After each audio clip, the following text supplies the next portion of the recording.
Mike, very good to see you again. I was in the audience with Stephen at Bath a year or so ago when you spoke, and really enjoyed that as much as today. My question, in looking to promote the spirit of cricket, from which other sport or contexts could cricket draw inspiration?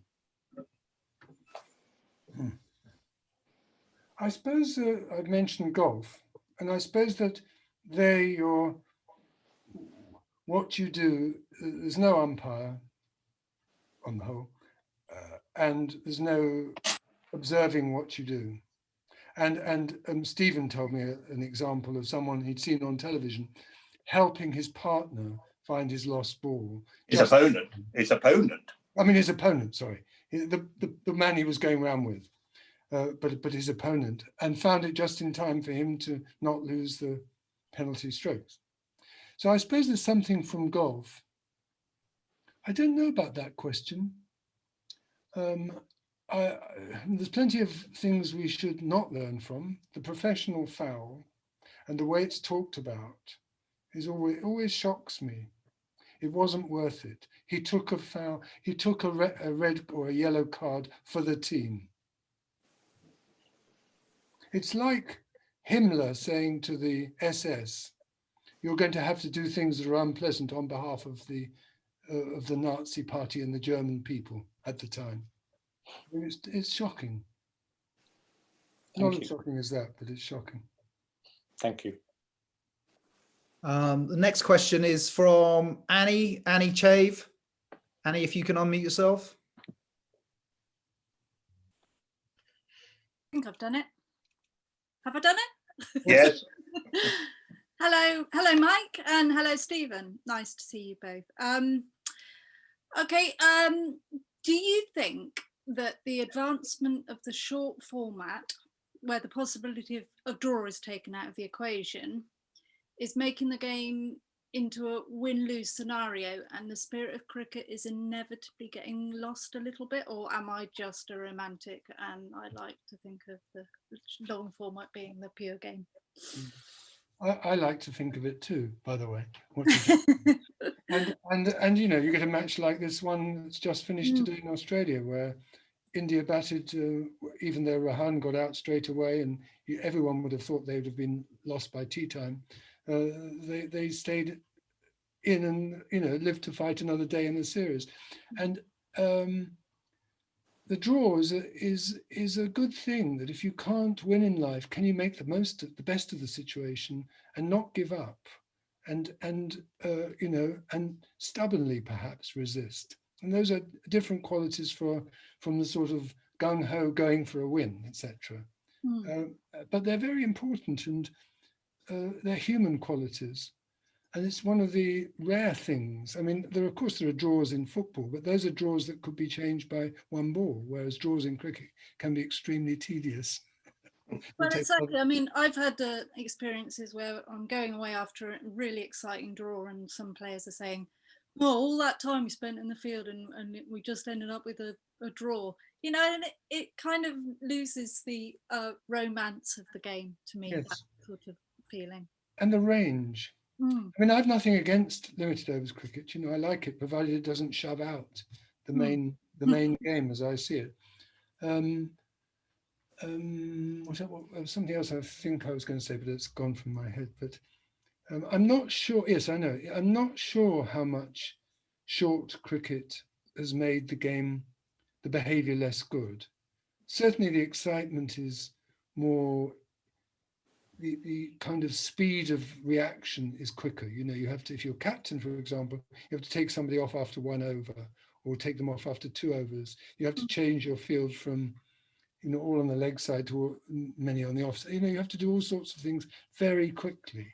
So you wouldn't get Dhoni bringing Bell back, for example, after that run out in 2011. Yes. Game.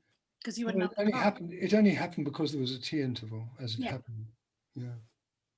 And it's very similar to the Kallicharran case with Tony Greig in, what year was that, Stephen? 73 or 4 or something? Something like that, yes. Yeah. But yes, things get more hectic in short forms of the game. It's Yes. true. But I'm Right. not sure it necessarily makes things worse behaviour-wise. Thank you. So the next question is from Steve Binman. Steve Binman. Steve, can you unmute yourself?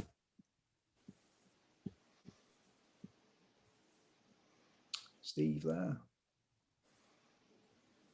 Steve, can you hear me? No. In which case, Elspeth and Chris Coke. A Could you captain. unmute? I'm not sure whether it's Chris or Elspeth who wants to ask the question. Can you hear me? Hello? Yes. Yes. Yeah, we can hear you. Normally a captain in any leader, I guess, wants to be popular with his side. So how would you suggest the captain copes, therefore, with a successful teammate who is not behaving in the spirit of the game on the field?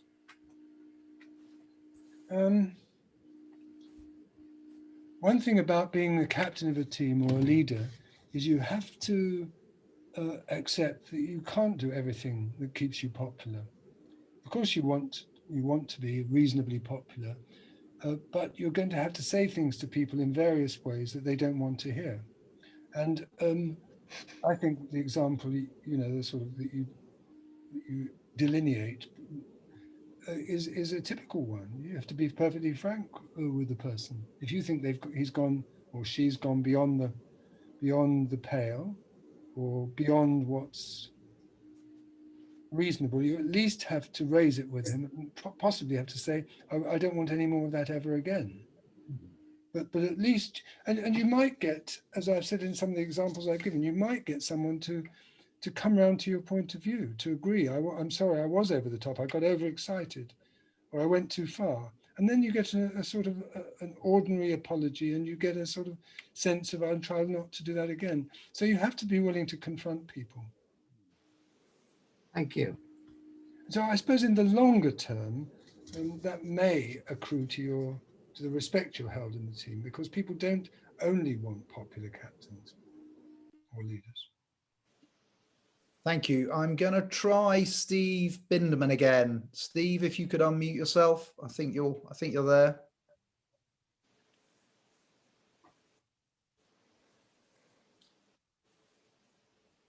Okay, we might have to wait on that. Oh, here we go. Yeah, go on, Steve. Now, okay, it's Steve Bindman, by the way. I want to ask you, Mike, about if you're prepared to say a little bit more about the sledging of Johnny Bairstow. Are you prepared to say where it happened, and did Johnny manage a response? I do want to say that I think on the whole in his career, he's dealt very well with being his father's son. Yes. Yes, I agree. I don't want to say any more because I've only got it on hearsay, and I don't want to. I'd rather not. I don't know enough about it. Okay, maybe we should just move on then. There's another Steve who wants to ask a question about racism in cricket. I don't have a surname, so Steve, put a message in the chat. Yeah, here we go. Go on, Steve. Racist abuse by cricketers at all levels is seemingly an increasing problem within the game. How, Mike, as captain, would you deal with it? Do you think it's an increasing problem? Yeah. I do. Not just, I don't mean the crowd, as we saw in Australia, but it seems to be. Monty Lynch, for example, has made recent reference to it. Michael Carberry, the player. Oh, I see. Oh, and the umpires too. John Holder, I heard. Yes, of course. Complaining about the ECB's treatment of him. Yeah, yeah. It's a very, I think it's quite difficult sometimes to separate out ordinary banter or indeed serious and perhaps honest decision making from something where racism creeps in. One of the troubles with racism, it creeps in under the surface of one's mind, and it's more a matter of systemic racism or unconscious racism than an intentional, blatant, crude racism. So I think that And of course, there can be political correctness as well. You know, that you mustn't say anything. You know, you can, I mean, I don't know if you're still allowed to say things about Yorkshiremen, but it's a bit more risky to say things about Welshmen, and it's certainly more risky to say things about people of any of any colour. But nevertheless, I think there is a responsibility in this day and age for us to exercise our imaginations as to what it might be like for someone brought up in a minority or in a racially intolerant or systemically damaged situation, that how that might make you feel.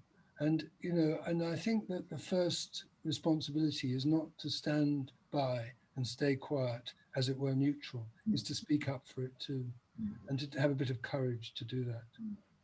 And as for being captain of a team, I think you have to come down, you know, absolutely straightforwardly and plainly.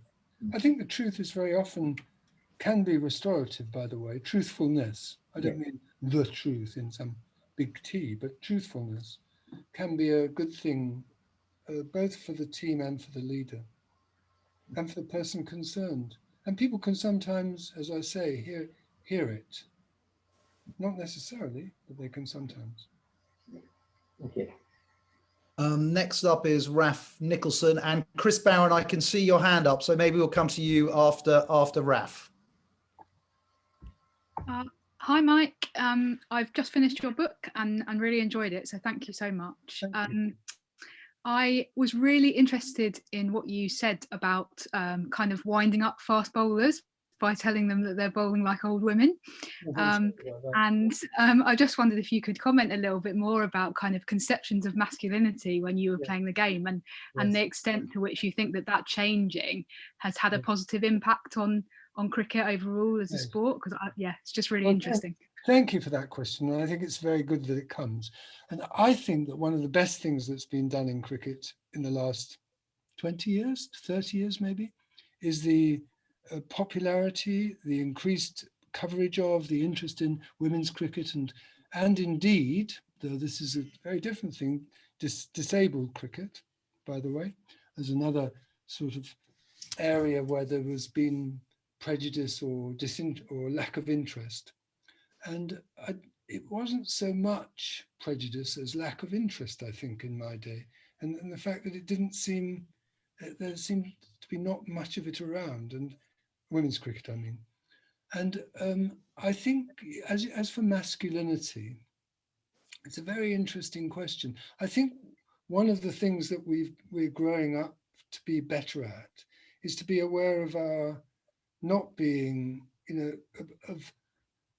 of us all being to some extent bisexual. I mean, we've all got qualities that have at least traditionally been women's qualities, and we've all got qualities that have traditionally been seen as men's qualities.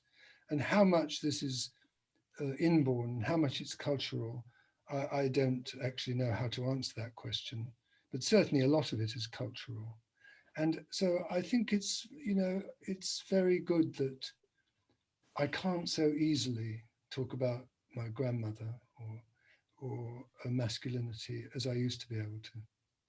It's another of those terms, a bit like respect, that once you start thinking about it, it's much more complicated and loaded and impossible to define. I mean, one can try to define, as Roger said, but I think it's often a matter of not of definition, but of increased sensitivity, which is much harder to learn and teach. Thank you. Yes, so we've got time for maybe one or two more questions before we ask for the vote of thanks. So Chris Barron, do you want to ask your question?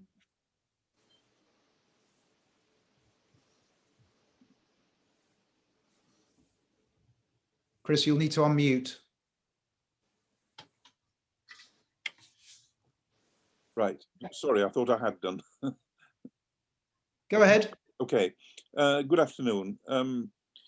I think the essence of what you say about the spirit of cricket, Mike, is that not everything can be legislated presumably through the laws of cricket, and that something else beyond the laws is necessary.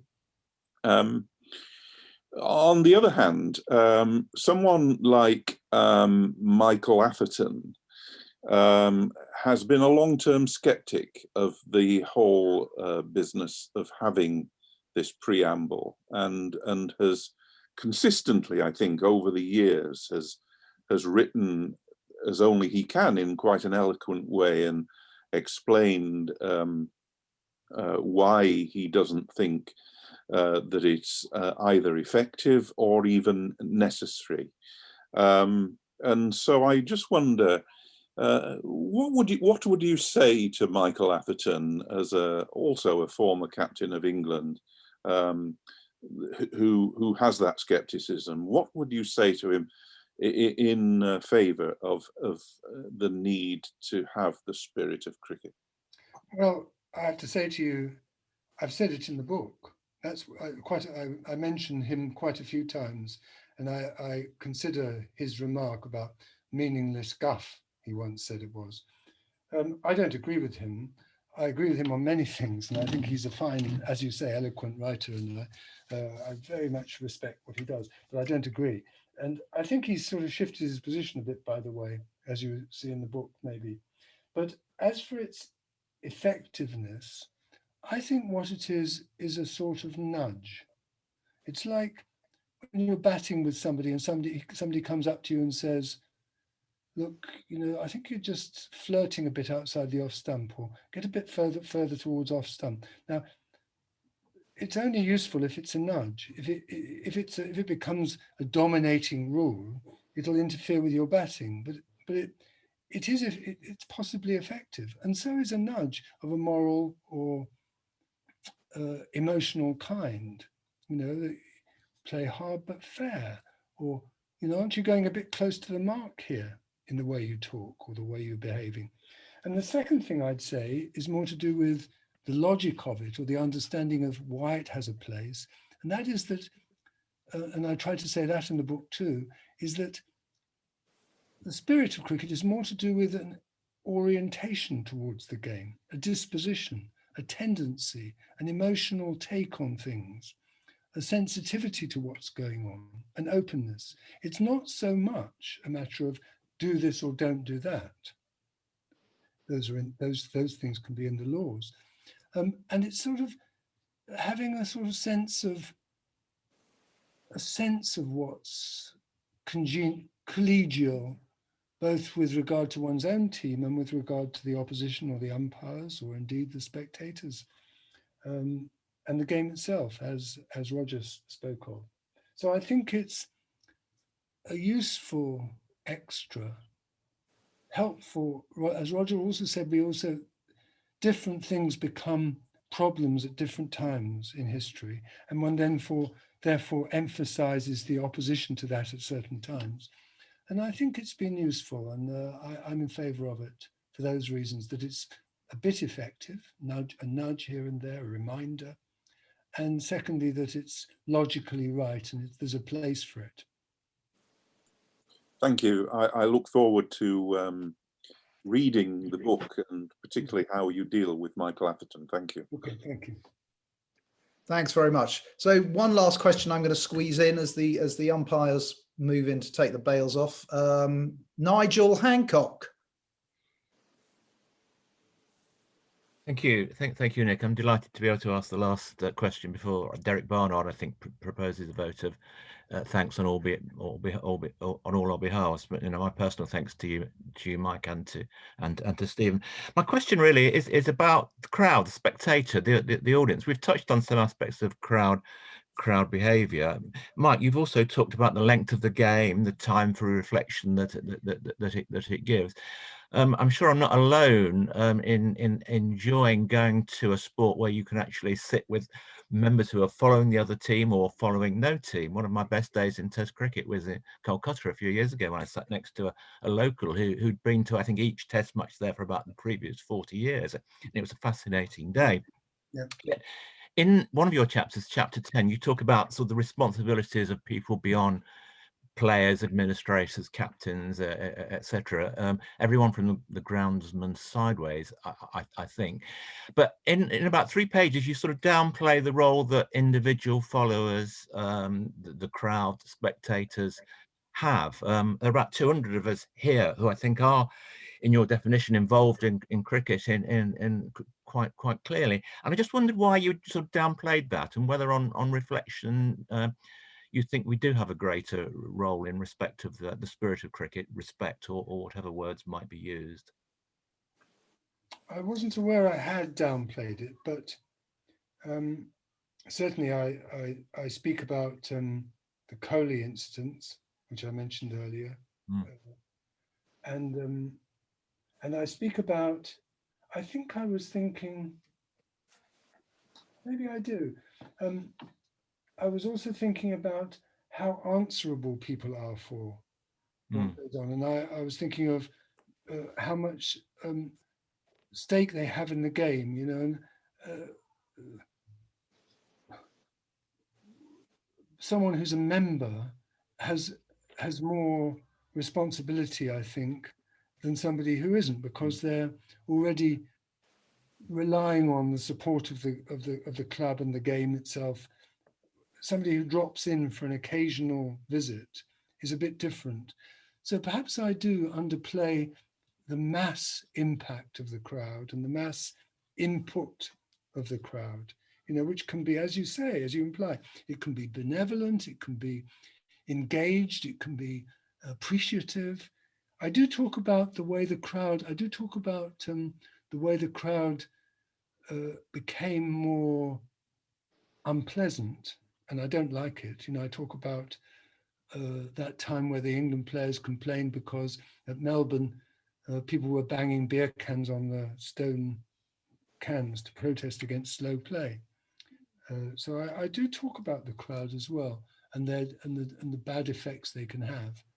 And that example of the golfer, Peter Thompson, who suddenly found in a playoff round or holes in a competition in America, there was applause when his ball rolled back into the bunker. You know, there was a sort of malice from the crowd, as opposed to an appreciation of the difficulty and a respect for the opponent. So I think I recognize what you're saying. Maybe I have to look at it again to see if I underplay it. Don't want to. Well, if I could come in here, and I think it would be nice just to bring Roger in for a quick second to say thank you to him, and see if he wants to say one last thing. Thank you, Steve. Well, I'd like to thank you and Mike particularly for inviting me to join in. I've thoroughly enjoyed it. I agree with so much of what Mike says, as I always did when I was trying to play against him. We didn't always have the success we would have liked, but I think he does hit so many nails on the head in this, and I think I've learnt a lot today, as I'm sure everyone else who's been listening has. Thank you. Well, thanks for what you said too. Well, I'll just say one last thing, because again, talking about the book, which we're here to plug, Spirit of Cricket, I think you can tell from listening to Mike, not only is the spirit of cricket quite a difficult thing to put your finger on, but actually it lends itself very well to the approach that Mike takes to it, of looking at it from a whole lot of different angles and playing with the ideas behind it. And it's a meditative book in a sense, in that it doesn't come from A to B to a conclusion. It talks all around it. And one of the things that interests me a lot is that cricket should be aware of the wider world beyond it. And you quoted early on in the talk, Mike, my saying that after the Second World War, players perhaps had a stronger sense of right and wrong from having come out of that 6 years. And I would say, just as a very last question to you, I thought last summer, when the players convened in their bubbles to try to play some cricket without crowds, with great personal sacrifice, I thought that one of the things that was a byproduct of that, apart from producing some wonderful cricket, was that there was a palpably good spirit between the teams, and as if they realised there was more than just the playing of cricket. And I thought last summer was a terrific advert for the spirit of cricket. Do you agree? I do agree. And I mean, I also, by the way, in the book talk about Brendan McCullum and his influence on at least the top level of the game, and probably it percolated through. And the New Zealand team over the previous, the last 6 or 7 years, something like that. And their rugby team too, I think. So anyway, so that there are good things around, very good things. And as you say, it may partly be that the sense that we're all in it together, the players feeling that, and the umpires in the bubble, and the fact that people have made sacrifices to come and taken slight risks, and a lot have been put into accommodating and making them feel as good as they could in those circumstances. And the other thing to say is, can we make use of this horrible virus pandemic to meditate on life in general and sporting cricket included? And can we sort of set off in a slightly different direction? I don't mean radically. I don't think it's all bad or anything like that. But can we work on it? That's a wonderful. Use that space and time. A wonderful point on which to finish. Thank you, Mike. Over to you, Derek. And thank you, Stephen, very much. Yes, our former chairman, Derek Barnard. Derek, are you there? I think you are.